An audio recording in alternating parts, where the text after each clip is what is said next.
Lisbeth Párraga y les voy a hablar un poco sobre el inicio de la personalidad del ser humano. Estos son argumentos que indican el inicio de la personalidad y debaten dos teorías: la teoría de la concepción, que afirma que la personalidad jurídica se adquiere en el momento de la concepción.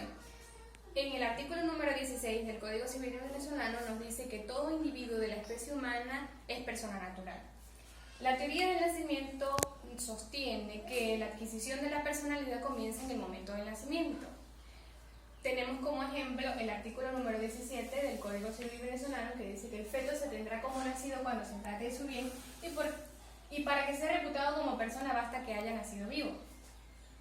Toma como principio la vitalidad, que exige que el feto nazca vivo para adquirir personalidad, la viabilidad, que no solamente debe ser vital, sino que también viable, o sea, apto para la vida, y la figura humana, que no solamente dice que debe ser vital y viable, sino que también debe parecer un humano. Esta última no es considerada. En la legislación venezolana se toca más como principio, como lo dice en el artículo 17, la vitalidad, o sea, que debe nacer vivo. Y como pruebas del nacimiento tenemos el artículo número 465 y 466 del Código Civil, que la prueba del nacimiento es nuestra acta de nacimiento, que es promovida por los doctores o el registro civil, y posterior a esto la partida de nacimiento. En la legislación también se toma en cuenta la persona por nacer y la persona por concebir. En el artículo número 15 del OCNA y el artículo 1443 del Código Civil venezolano dice que para sucesiones o testamentos se toma en cuenta la persona por nacer y la persona por concebir. Y en el 809 nos habla sobre las presunciones legales y algunas otras determinaciones entre los artículos 201 y 2 del Código Civil.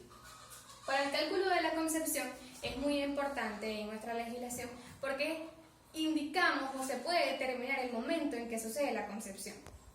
En este artículo nos dice que entre los días 121 y 300 podemos hacer el cálculo de que entre esos días puede llegar a ser el momento de la concepción y de allí puede protegerse el feto. Como justificación podemos decir que el feto, saliendo de términos médicos, es todo individuo que aún no haya nacido, pero se toma como individuo venezolano. Y se tendrá por nacido cuando a éste le favorezca o se trate de su bien, de manera de que puede quedar favorecido por alguna donación y este queda obligado, o sea, se trata de su bien. Y si no es así, no queda obligado de ninguna manera. Hacemos énfasis otra vez en el 1443. Como derechos de la personalidad jurídica podemos deducir que son derechos subjetivos que protegen a la persona de manera integral, física y espiritual.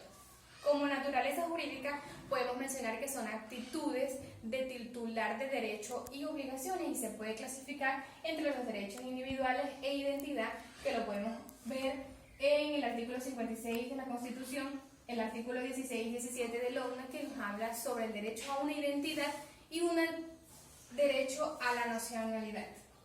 El derecho sobre el cuerpo, que es el artículo 43 de nuestra Constitución, el más importante es el derecho a la vida, porque ya sin esta no hay disfrute, y el artículo 46, que es el derecho a la libertad. Entre el derecho personal del autor lo podemos conseguir en el artículo 98 de la Constitución, que es la protección a la reserva y la privacidad de una persona.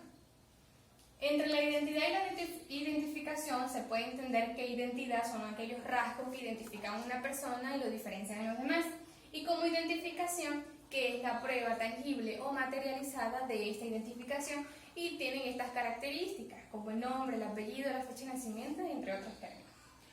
Lo podemos encontrar en el artículo 2 y 5 de la Ley Orgánica de Identificación y el artículo 17 del OCNA, que nos habla sobre la partida de nacimiento y la identificación de una persona. En el nombre civil se puede entender como el nombre civil, que es aquella palabra que designa a una persona y la diferencia de los demás.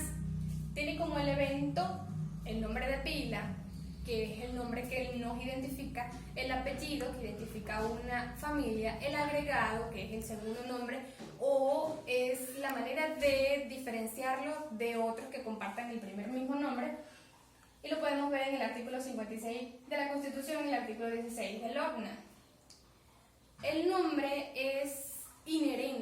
obligatorio y es un derecho absoluto. Y como naturaleza jurídica podemos deducir que es un deber y un derecho. Las personas tienen el deber de tener un nombre para poder ser identificado e individualizado y tienen el derecho de tenerlo para poder así defenderse. Como determinación del nombre podemos verlo en el artículo 466 de la Constitución, que es cuando los padres llevan a sus hijos recién nacidos y le hacen una partida de nacimiento y lo nombran. En algunos casos puede ser nombrado por el funcionario civil, estipulado en el artículo 469, donde los nacidos son hallados en lugares privados o públicos y se les da el nombre de la persona que lo está presentando. Como adquisición del apellido podemos verlo en el artículo número 235 del Código Civil, en la parte de afiliación extramatrimonial, donde el orden de los apellidos es primero el del padre y luego el de la madre. En caso de no estar casado, podría llevar el apellido solamente de la madre.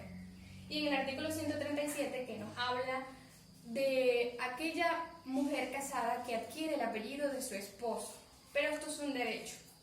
Como seudónimo se puede entender que es aquella palabra que una persona adquiere de manera voluntaria para ejercer una actividad. Entre esos podemos decir que es avalado por el artículo 98 antes mencionado sobre derechos de autor y aquí en Venezuela se toma la doctrina francesa, donde el uso prolongado de este nombre adquiere mayor importancia que el nombre que tiene esa persona. Y como sobrenombre, este es un agregado al nombre, pero no forma parte del nombre y no tiene ninguna protección legal. Gracias por